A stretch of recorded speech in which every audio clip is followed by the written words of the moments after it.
ಕರ್ನಾಟಕವನ್ನ ಮತ್ತೆ ವ್ಯಂಗ್ಯ ಮಾಡಿದ್ದಾರೆ ಆಂಧ್ರ ಸಚಿವ. ಆಂಧ್ರ ಪ್ರದೇಶದ ಐಟಿ ಸಚಿವ ನಾರಾ ಲೋಕೇಶ್ ವ್ಯಂಗ್ಯವಾಡಿದ್ದಾರೆ. ಕೆಲವರು ಆಂಧ್ರ ಆಹಾರ ಬಹಳ ಉರಿ ಖಾರ ಅಂತಾರೆ. ನಮ್ಮ ಬಂಡವಾಳ ಹೂಡಿಕೆ ಕೂಡ ಅಷ್ಟೇ ಖಾರವಾಗಿದೆ. ನೆರೆಹೊರೆಯವರು ಇದರ ಬಗ್ಗೆ ಉರಿದುಕೊಳ್ತಿದ್ದಾರೆ ಅಂತ ಜಾಲತಾಣದಲ್ಲಿ ಪೋಸ್ಟ್ ಮಾಡಿದ್ದಾರೆ ನಾರಾ ಲೋಕೇಶ್.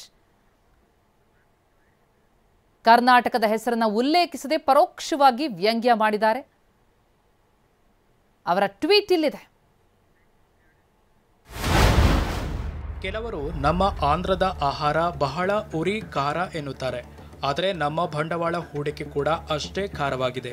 ಕೆಲವು ನೆರೆಹೊರೆಯವರು ಈಗಾಗಲೇ ಇದರ ಉರಿ ಅನುಭವಿಸುತ್ತಿದ್ದಾರೆ.